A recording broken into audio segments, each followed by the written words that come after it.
Hey everyone, my name is Matt, and I just wanted to give you a quick overview of the new Windows 8 Start menu. So, if you've tested out Windows 8 when it was in testing, you already know that the beloved little Start menu button at the bottom left is now gone. It's been there for quite some time, and Microsoft finally decided to give it the boot for whatever option. That's not to say that the Start menu button cannot be re-added through third-party applications. There's actually a ton of Windows 8 customization websites now out there since the release that give you the ability to re-add the start button back to the bottom left-hand corner if you really miss it that much. With that being said, there are three different ways you can access the start menu that I am currently aware of, at least. I'm sure there's probably another one. So the first and foremost, the easiest one that we all pretty much know and love is the start button on your keyboard, so the Windows flag. You can click that and you can get to the start menu that way. The second way is if you move your mouse to the top right hand corner, it'll display these Windows 8 charms is the official term they're using for this side now, and you can click on the start menu from there. Or the way I'm going to show you in the movie here is by scrolling over or hovering your mouse at the bottom left hand corner and just clicking on start when it appears.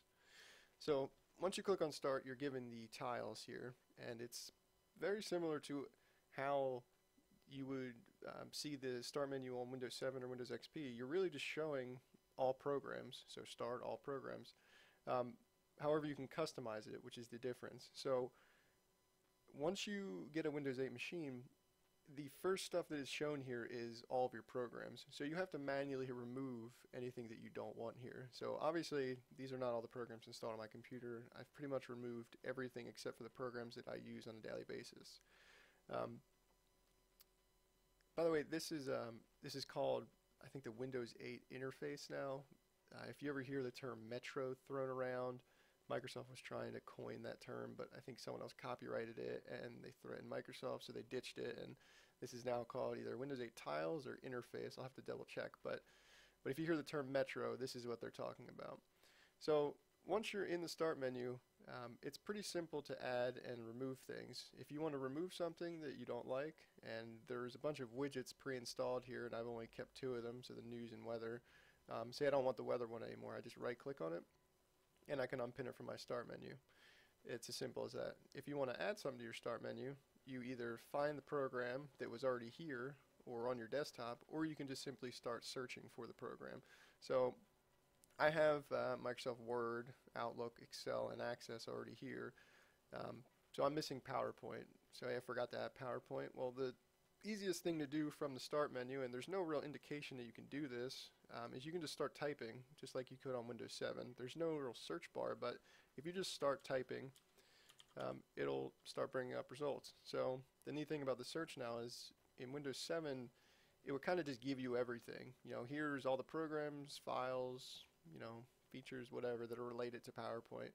It tried to organize it, but it didn't do as well of a job as Windows 8 does. So here's the applications that have power in them. So you can see Windows PowerShell, you see PowerPoint. Here's the settings, so you have your power options, and then here are the files that have power in them. So we want to add the PowerPoint icon, so we're just going to right click on it, and we're going to pin it to the start menu here. And then if we go back to the bottom left hand corner, PowerPoint is now added. And there's no real rhyme or reason to the adding of stuff here. It simply just adds it to the end, or sometimes it'll move another icon and add it to where this was. It's kind of quirky still. They're working out the kinks. So like I just showed you, if you want to move something, and I'm kind of OCD when it comes to how my icons are arranged, you just simply drag and drop it wherever you want. If you want to move the weather up to, you move it up to, down to. You can pretty much drag and drop anything in here.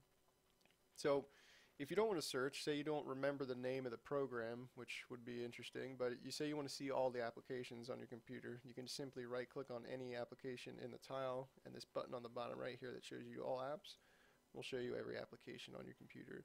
This also shows the Microsoft pre-installed widgets, so you see Bing, calendar, camera, maps. This is all stuff that was actually there. The music, the reader. I removed pretty much all of it except for the weather and the news, I believe. So you can scroll through, you can see all the programs. It does organize it by alphabetical order, so you scroll through, you can see the icons, and if you wanted Seat Cleaner, which is already there, you right click and you would pin it to start. So hopefully that it clears up any lost hope anyone had in the new Windows 8 Start menu, if there was any lost hope to begin with. It is actually quite easier to use once you get used to it, and it looks really cool, so that's a bonus. I hope the video was informative, and everyone goes out and gets Windows 8 now. Thanks for watching.